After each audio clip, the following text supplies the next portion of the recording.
My guest today is Pat Miller, the owner of Blue Diamond Construction out of New Jersey. She has 30 years of experience in commercial carpentry, and her story is one that is well worth hearing. It's a story of overcoming grief, adversity, and challenge to build a successful construction company, and that's what we talk about here today. We dive in by beginning with a discussion about business development, which I know you'll find tremendously helpful, particularly when it comes to attending networking events. And then we get into some of the adversity she's faced and how she's overcome that. Enjoy the interview, and feel free to connect with Pat wherever you find her on socials. Links are in the show notes. Let's go. This is Eric Anderton, and you're listening to Construction Genius, a leadership masterclass.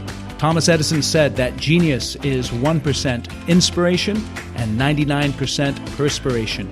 If you're a construction leader, you know all about the perspiration, and this show is all about the 1% inspiration that you can add to your hard work to help you to improve your leadership.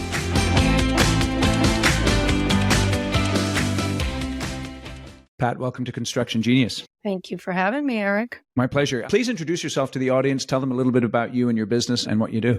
Sure. My name is Pat Miller. I'm the owner of Blue Diamond Construction in Jackson, New Jersey. I'm a commercial carpentry contractor specializing in metal framing. So I build all the buildings that most people walk into every day without realizing, who built them. That's awesome. Yeah. Over the years, what I'm interested in is, as a subcontractor, working with other subs and then also working with the GCs, what is the biggest challenge you consistently face? The biggest challenge, I would think, is coordination. Honestly, Eric, it's been a challenge the last couple of years. It's been a very competitive environment here in New Jersey with regards to cost and the quality of the superintendents that the general contractors put on site. It's been a challenge because they're trying to cut costs too.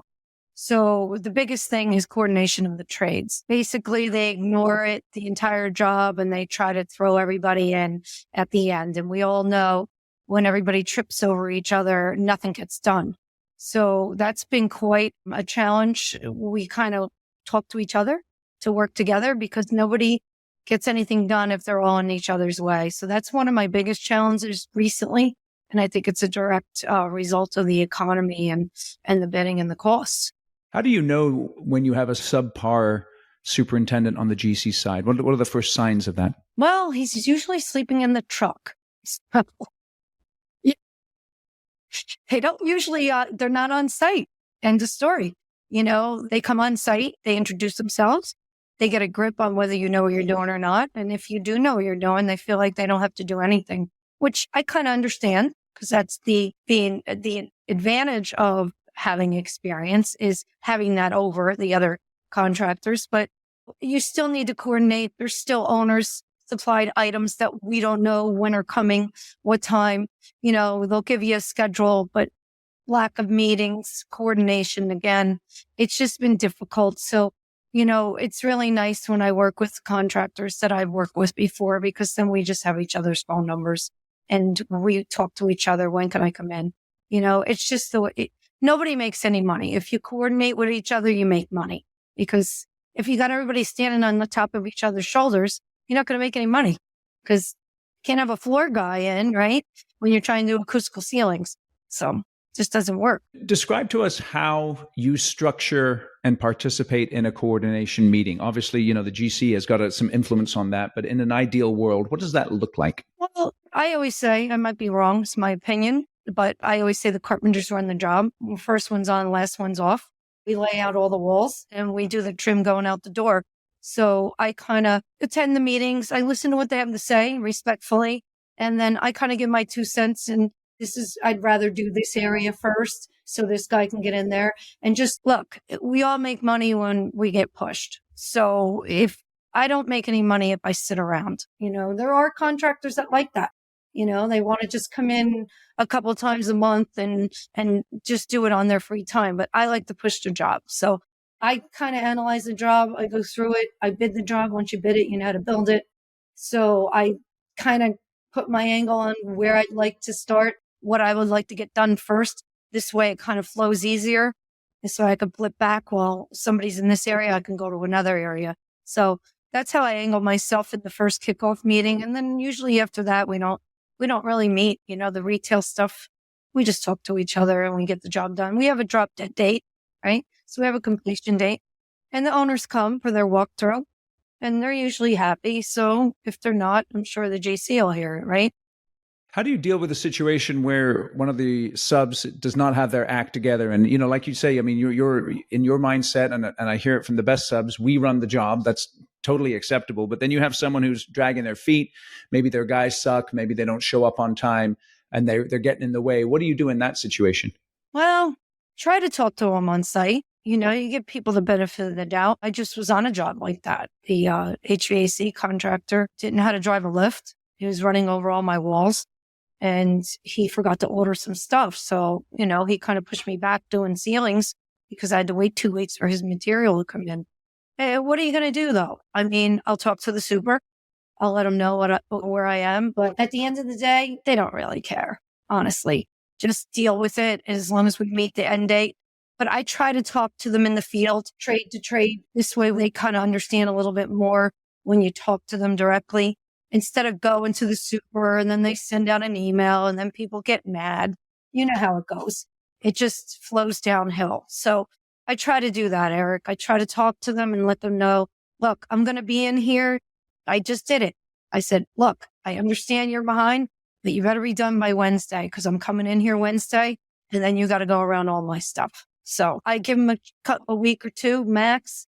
But at that point, I have to run my business as well. So I give them a date. If you don't give them dates, they don't know, right? So I don't know if the super's telling them you got to be done by Wednesday for the carpenters. I don't know that, but I talk to them as trade to trade and try to give them what I'm aiming to do and where I'm going to be. Yep. So tell us a little bit about how you've built your business, how your business has grown and changed and developed over the history of your company.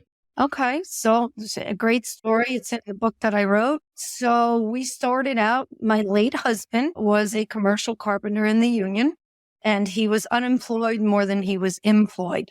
So when I had my son, my oldest son, dating myself now, 36 years ago, I said, I cannot live like this. I'm not going to be out of work 6 months, in work 6, out 4, in 1.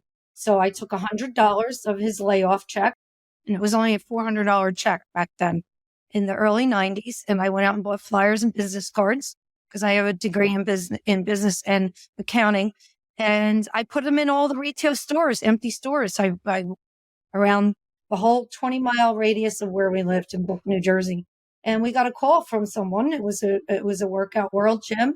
And we started our entire career on that job. Started with $100. And we didn't look back and we built it and we did very well. And unfortunately, in 2014, my husband was diagnosed with cancer and then everything fell apart, basically. So I took 2 years off to take care of him. He gave me a good life on his back and his sweat. So I took off and basically spent my life savings. And I had to, after he passed away, he told me, you're going to continue the business that we built together. He taught me how to bid it. He would force me to sit at the table because he always told me if you can bid it, you can build it. And he taught me before he passed away how to bid the job because it's very important. Because a bad bid, you can lose your entire business. So after he died, I continued the company by myself and I had to rebuild my entire career. So changed over the years. We did a lot of retail, then we went into medical and we just went with the fads. And then when he passed away, it was mid-rise residential commercial, I call it. So it was apartment complexes. So I had the honor of rebuilding a commercial construction company by myself at the age of 52. And I'd worked 80 hours a week and I put a lot of sweat equity in and I rebuilt the business bigger than it was when my husband was alive. And I'm sure he's happy about that, but it is what it is. I was always taught by my dad, you stick to what you know. So that's what I knew. We've been building buildings for 30 years. So that's what I did. That's how I evolved. And that's how I became owner. No, that's cool. It's cool. There's a bunch of stuff I want to get to there. Sure. First thing I want to start off with is if you're sitting down with a contractor and you're having lunch with them or something, and they're saying to you, Pat, give me some advice for how to do business development. What is the advice that you would give them? Actually, I would say networking. It's something I didn't do early on, Eric, because we were doing so well. Commercial, you get a lot of referrals from architects. You get a lot of referrals from GCs. So we never really had to advertise. But if I could do it all over again, I would definitely say network. Network, network, network. Go to every specific trade convention, whatever you could do. There's even locals, the chambers, very good chamber of commerce here in New Jersey, Jersey Shore Chamber of Commerce, and some local chambers. So I would definitely say network. Those are the thing, go to the golf outings, go to where you do business, right? Where you interact and mingle. There was just a really nice one here in Jersey. It was a franchise. It was in the Meadowlands up where the Giants play. And that was all the franchises that are out there. So it was a good place to go and network, offer up your services, talk to them, try to get in on the ground floor on the new ones. But network, network, network. Go to everything and anything you can. And there's a lot of good ones out there right now. They just had the IBC, I think, in Vegas. So I heard that was fantastic. Many years ago, I was talking to the president of a large general contractor, and I asked him, what is the biggest challenge that people face when they move from being a project manager to being a project executive or a leader? And he said, Eric, it's what I call the shift from being a builder of projects to being a builder of teams of people. And that shift is tremendously difficult for competent construction professionals to make. And that's why I've put together an online leadership course called The Shift. And it's all about how you can move from being a project builder to being a builder of teams and a leader of teams of people. So go out to my website, theshift.constructiongenius.com, and learn all about that course. Or this course. It's a great course. It's got 5 modules. You're going to learn how to manage your time, how to communicate more effectively, run effective meetings, build teams, hold people accountable, have difficult conversations, all the things that you need to master in order to be an effective construction leader. So go out to my website, theshift.constructiongenius.com, read all about the course, sign up and take it. And here's the best thing. If you take the course and you don't get tremendous value from it, send me an email, eric@constructiongenius.com, and I will refund 100% of the money that you invest with me, because I want to make sure that you get the value that you're looking for from the course. All right, back to the interview. So let me ask you this. One of the mistakes I think that some people make with networking, or the frustrations with it, is that they start networking with their competitors as opposed to networking with their clients. Do you know what I mean? So, yeah. So like for me in my business, I have no interest in speaking in networking with other business coaches. Typically speaking, I want to network with my clients, which are commercial construction companies. And so I consciously decide not to go to certain events and then to really focus in on other events. What advice would you give to people in terms of how to pick out where to spend your networking time? Because our time is really precious. Yes, I agree. And you're absolutely right. I mean, I don't go to the subcontractor ones because I'm considered a sub. You're just throwing yourself in a pool with the sharks, right? So it's not really going to make you stand out. So, all I could say is kind of hone in on what you enjoy doing, because if you enjoy building a specific type of building, that's where you're going to, it's not going to feel like work, right? So if you enjoy doing self-storage units, go to the self-storage. It's actually going to be next week, I believe, in Orlando. There's self-storage. If you enjoy doing medical, they just had an AMA up in New York City. So you kind of go to all of the ones that you enjoy building, and there's so many different types of buildings. So let me ask you about that, Pat. So let's say you were going to go down to Orlando, right? And Yep. You're going to go to the networking event. What is your strategy for how you're going to attend that event? Are you thinking about going to the mixers? Are you thinking about going to workshops? How are you going to get the most out of that and generate the most potential business? Well, the best, I should say, from my experience, is the after-hour parties. That's when people are a little bit more relaxed. They're a little bit more on their personal time. They're not as time-constrained schedules. I got to give this, I got to sit on, talk, do this, talk, that, talk. I do walk the floors. I think I don't really go to the workshops per se. It's just time is so valuable. Like you said, I can't stay for 4 days. I have a company to run. So, but I believe that the after hour networking parties are the best. There's a lot of business done there. where you can actually talk to somebody and on a personal level, and they get to know you and what you know, instead of you're sitting in an audience, right? You're going through a workshop. Good information there, don't get me wrong. But for business development, I actually think it's the dinners, the after hour, the cocktails, and of course, walking the event, giving out your cards, talking to people. And I also always angle myself when I go to those, Eric.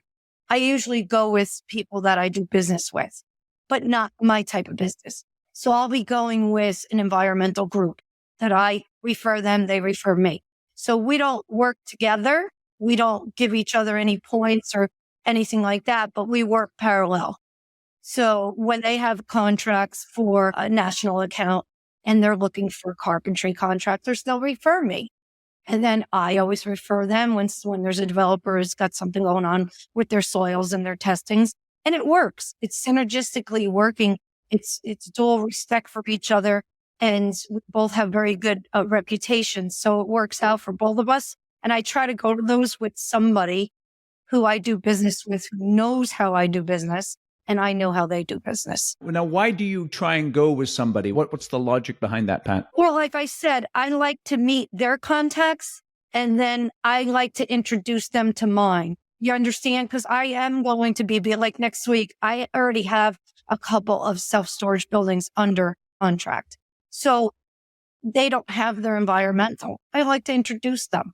Because, it's hard to get all these guys in one room. It's just everybody's got different schedules. Can you meet me for lunch? I'd like you to introduce you to somebody. It's hard, but when you're in one place and they say, I'll meet you there, I'll talk to you there, it's a little bit easier. So for introduction purposes. So I don't actually align myself to walk with them. I just want to introduce my people to them, and they want to introduce their people to me.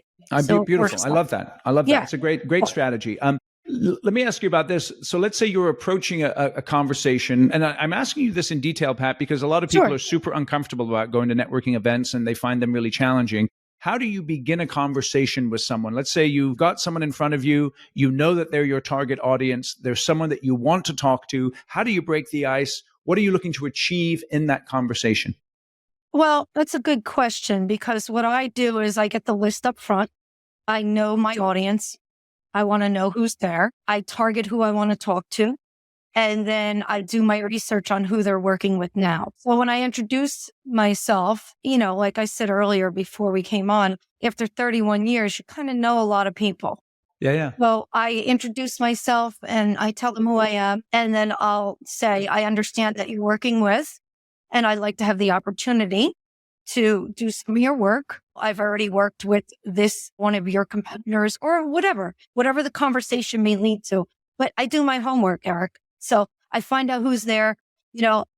I don't have any interest in talking to somebody who does, say, the automatic arms, right? It's not carpentry, although they're needed in the storage industry. That's really for the owner to purchase or a GC to purchase. I'm really looking for more of the construction managers, the general contractors, or the owner's reps. And then I'll do some homework and see if there's anybody who self-performs. Those are your owner developers. And I'll see who they're working with. And I kind of do familiarity, right? I know John. I worked with John for 30 years. He knows who I was. I built a church with him. So I'll kind of ease into familiarity, right? If they feel familiar with what you're talking to them about, they're more apt to open up to you and give you an opportunity. Yeah. Right. So what is in the conversation then? Because this is excellent, right? You get the list up front, Yeah, you target people you want to talk to, you research, you name drop as you're in that conversation. It's beautiful. I love it. What is your main goal in that conversation? What is the goal? What is the outcome that you're looking for? The outcome I'm looking for is to get their work, right? Either through me or through general contractors that I do joint ventures with. Is it realistic? Because one of the things I find in networking events that some people make mistakes in is like, they're looking to sell something right there after like a 10 or 15 minute conversation. Whereas, that may not be realistic in a lot of cases. It may be do you know what I'm saying? I mean, it's not like they're necessarily going to give you a project after just meeting you. Yeah. Yeah. No, you're not going to close a deal You're going to send a follow-up email. You're going to find out who their architects are. Architects are your best friend when it's referrals. Let's face it, they're drawing the jobs. I've gotten a lot of work from architects that know I can put their designs up. I've worked with them for years. You got to go with her. She's organized. She's good. She knows what she's doing. Makes their job easier. Remember that. It's because, everybody's busy once again. But no, you're not going to close a deal at all in a conference. You're going to introduce, and they're going to remember you. You always leave them something, right? You leave them with a joke. I don't know. Somebody they know. You got to give them something to remember you. I'm actually blessed. Most people remember who I am. There's not very many women that are in the field snapping lines in commercial buildings. It's come a long way. Don't get me wrong. So when I started out in 91, there was no women. I didn't even get an email from a project manager that was a woman. So I do have that ability because I stand out, right? I'm a woman, I'm in construction, I give my card. I make sure my cards are always different than everybody else's. Foil line, very thick. Just things you leave them so they remember you. And then you follow up, okay? So you're not going to get the deal there and say, I'm going to build your next building. No, you have to feel comfortable. And especially me, Eric, I have to go above and beyond. Let's face it. These guys have a lot of money and it's hard to convince them to spend money on a woman contractor that they never worked with before. It's not going to change in my lifetime. I can give them a whole list of people. I can call people up right in front of them and tell them who I worked with and how they can attest to my knowledge and abilities. But I have to go above and beyond and create something that's different, right? I have to make them feel warm and fuzzy is what I say, right? Quick break to talk about my book, Construction Genius. I have people talking to me about how they've read this book more than once. One of my clients, what he's done is he's taken a whole bunch of notes, and he took so many notes that he actually asked me for a new copy so that he had sort of a clean copy in his hands. What I want you to do is go out to Amazon and buy the book right now. Click on the link in the show notes. Go to Amazon. You can find the book and you can purchase it. It's only $19.99 for the paperback, and the value in there can have $1 million plus impact on your business. So go to Amazon, buy the book. It's Construction Genius, effective, hands-on, practical, simple, no BS, leadership, strategy, sales, and marketing advice for construction companies. It's all killer, no filler. I know you're going to love it. Now let's get back to the interview with Pat. How do you manage your inner game there, right? Because some people would, really complain about that, or they get mad about it. And other people might be I just accept it. It's the way it is. I'm not going to let it get me down. And I'm just going to, because I know that I'm a baller. It doesn't matter what other people think about it. And As far as what? Being a woman? Your inner mentality, because it's like you said there, it's not going to change. And so is that something where you have to sort of, you just accept it and work harder than everyone else? Or how do you handle that? That's exactly what I do. I just had this conversation yesterday because I keep knocking on a specific developer type and they won't work with women. They just won't. They told me to my face, they won't work with women. They just won't because it's not their religion. They told me straight to my face. They're like, we appreciate it. I heard you do really good work. Just we don't typically work with women. Okay. And so that's what am I interesting. going to do? I've never heard of it. That's an interesting thing. I've never heard of it from a religious perspective. I totally understand that. I don't agree with it, but I understand it. And so that's interesting that you come across that. I do. And somebody called me and I said, I don't understand. I said, yous all follow me. You'll let me spend my money with you from supply houses or lifts or steel or whatever, but you won't mutually respect me back and give me money. So, and everybody's like, why do you keep bidding with them? And I'm like, because I am going to break this stigmatism before I leave this earth. Because there's a new generation, Eric, and the new generation is a little bit more open-minded. And it depends on how they grew up. So I have worked within that religion with a new generation who grew up with a mother who was an attorney, a sister who's an attorney. So very strong women in their families. But I was told straight to my face, we're sorry, we don't work with women. It's not really, you're outside of our community and our religion. And kind of basically we take care of our own, right? Yeah. Yeah, I can understand that. I don't know. Maybe I'm stupid. Maybe I shouldn't keep chasing them, but I just have this gut thing inside me that I want to change it.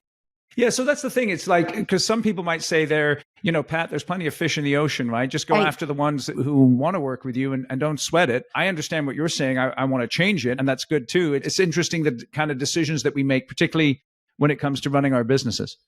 Right. Well, I'm also not stupid. I'm not going to give them 10 numbers. I'll give them 2, and I'll keep bidding. I have to put my time and energy into the clients that I have that are active work. I'm not a big fan of doing GC bids. I just, when you first start and you're in your 20s, you bid everything, right? You bid. Yeah, I don't do that anymore. I'm very, very picky who I work for. The clients that I have are very happy because they never have to worry when I'm on their job. Things happen. Nobody's perfect, but I always take care of them. I'm reactive. I answer the call when they have a problem. I make sure that I change my schedule, help them out the next day. Time is money for them. They need to get open. They need to start collecting rents, right? But I don't know. Maybe I should stop. I don't want to, because I truly believe that if I can get one of them to utilize my services, then I think you'll see a lot, like Pied Piper, right? They're all going to follow. Just real quick, I'm curious, what religion are these people? They're Orthodox. Oh, Orthodox Jewish? Yeah. Oh, interesting. Yeah. Okay. Yeah, they don't like women. And I talked to one yesterday and he's like, well, not everybody's the same. And I thought, you know what? Touche to you. And I agree with you. But honestly, I would not be lying to you. I was told straight to my face.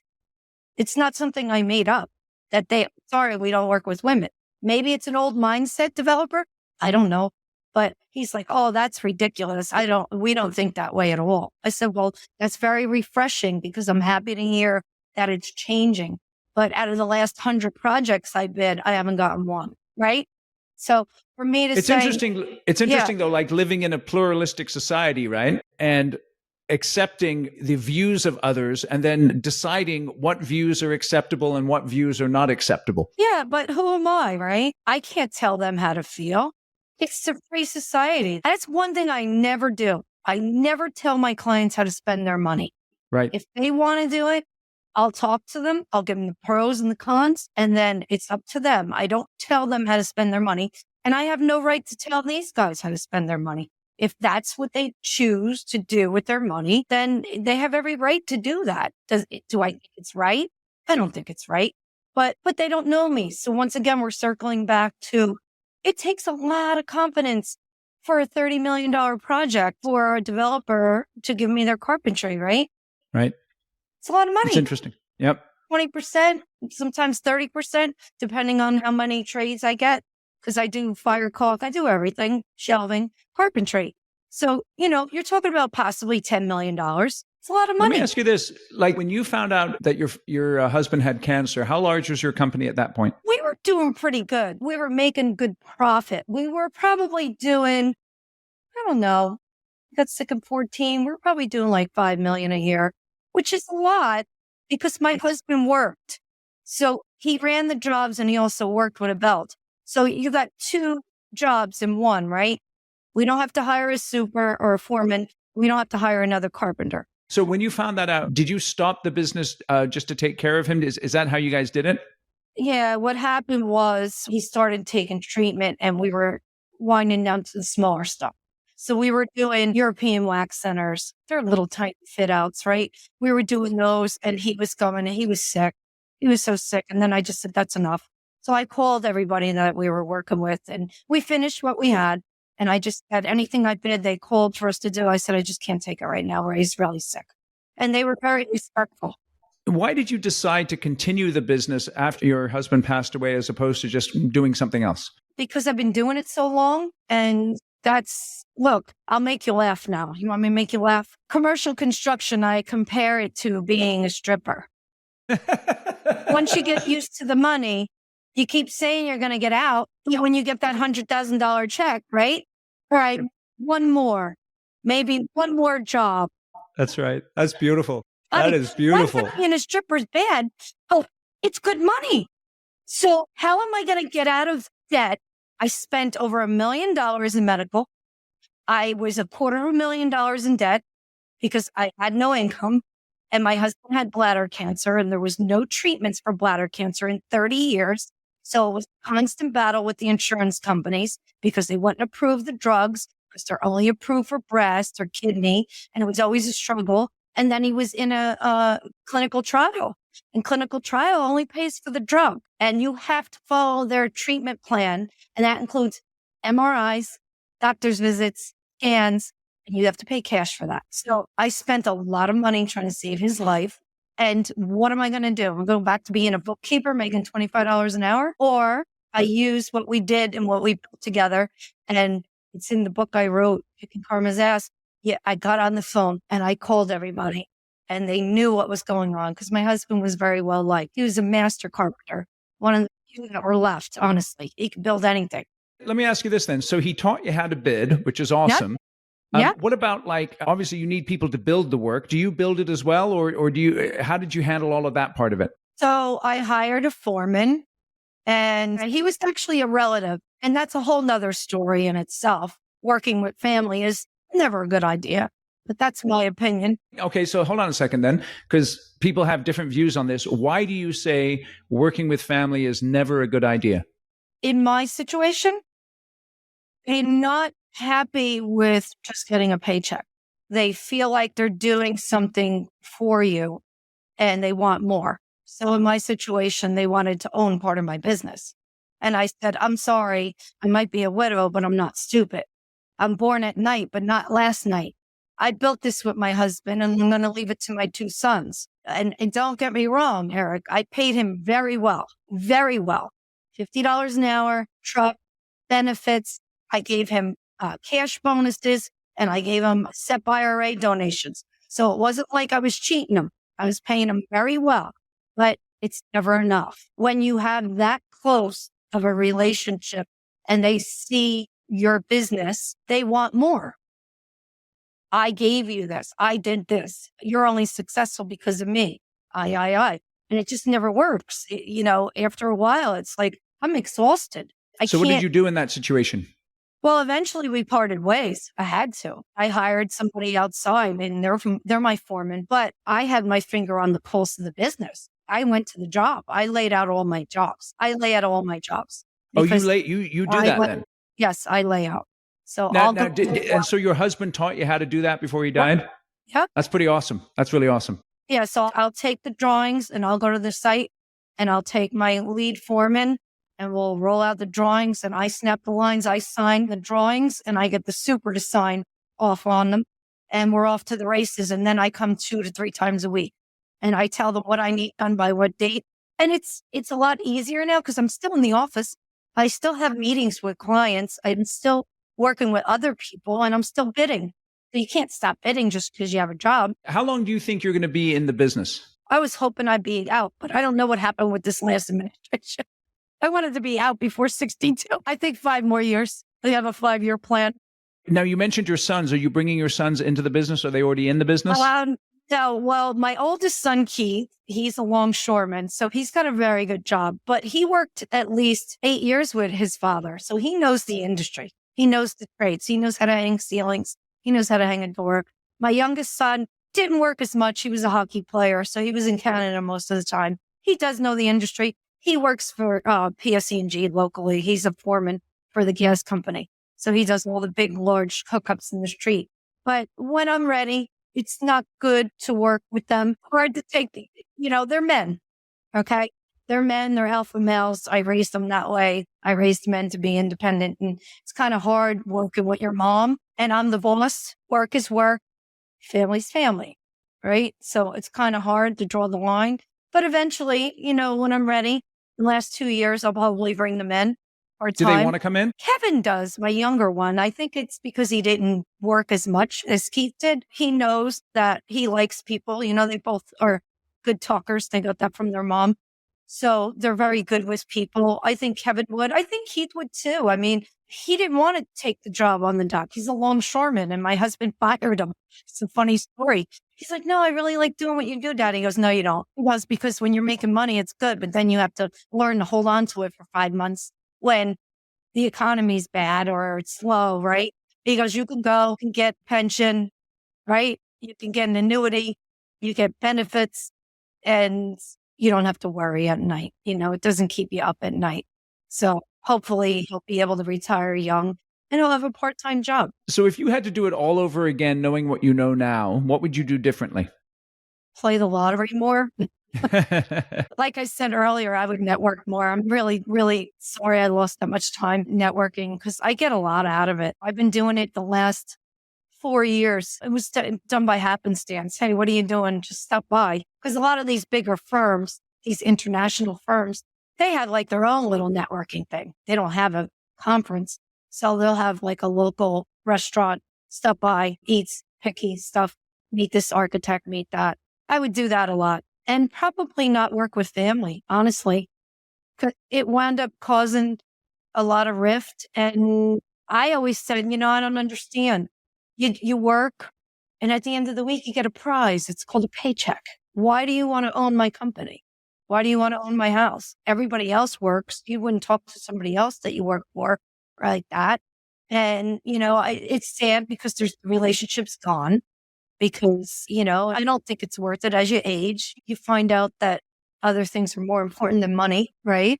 So we're only on this earth for a very short period of time. And I learned that the hard way when I went through that with my husband. And previously, my brother, my mother, and my father died.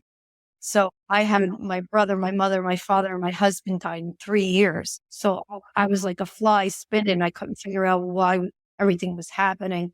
And I had so much going on and then I had no money coming in. How did you handle the grief aspects of it and I don't know, like the why me and why them and all that kind of stuff? How did you handle that? I tell the story about what happened, Eric. It's really a good story. I'm not trying to entice anybody to read the book, but it's a good read. I was bidding a job I took for about 15% less. My husband was in a hospital bed and I bid it. I brought it in. We were on the hospital bed doing the bid. He's like, you got to get back to work because he was terminal at this point. And he cared. He was a good man. He cared about his family and my future.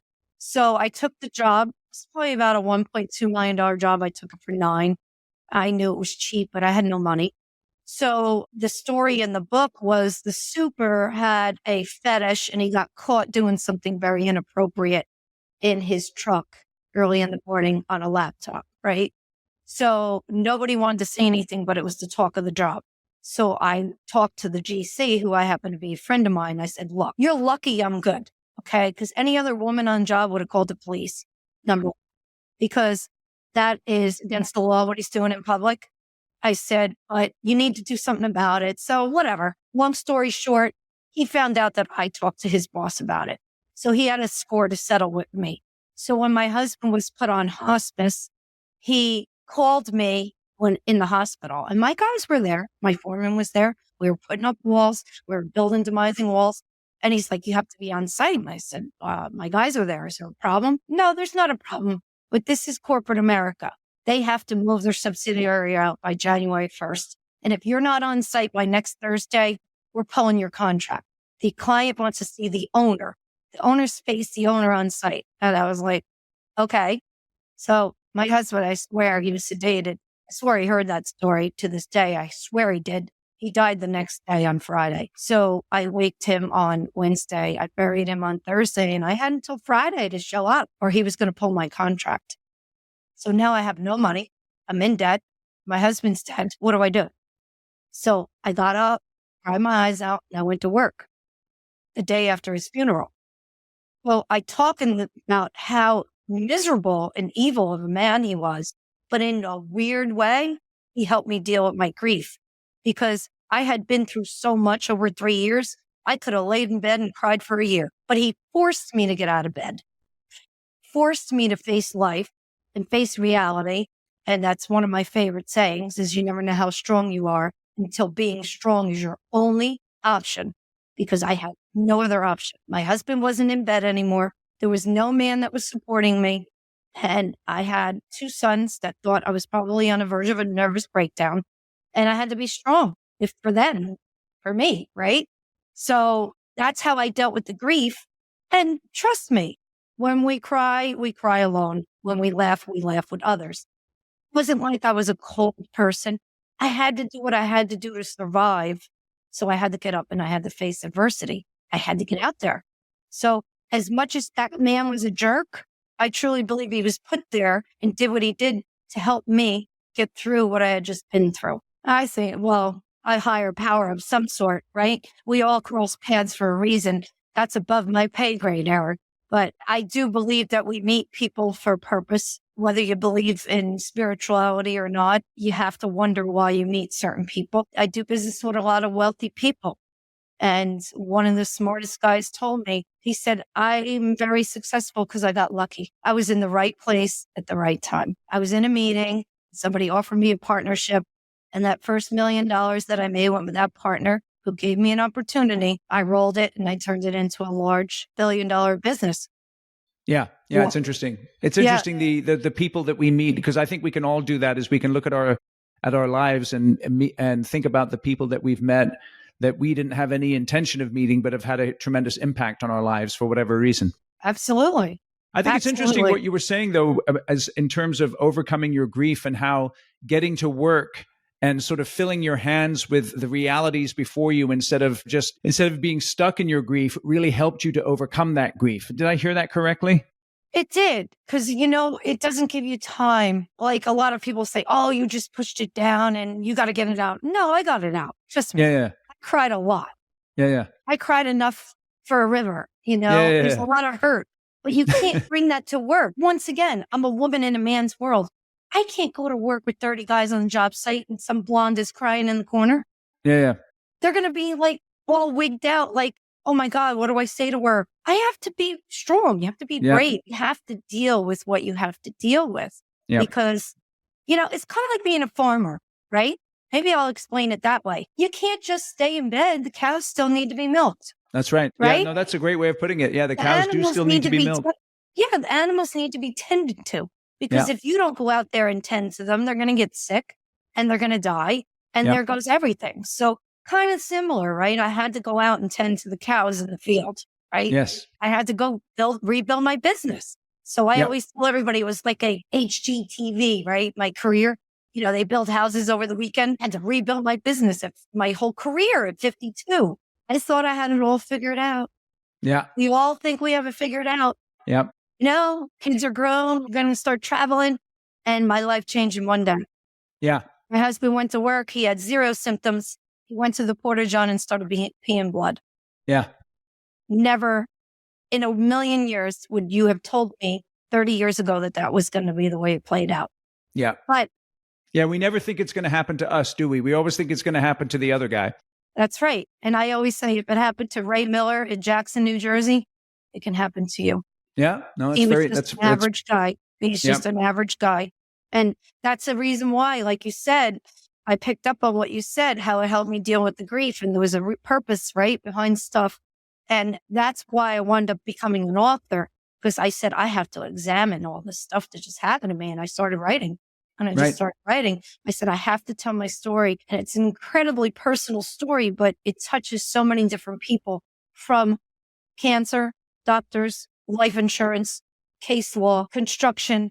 I mean, I tell a little bit about everything, and also funny stories, like being married to your high school sweetheart and then starting dating when you're 53 years old, right? Yeah.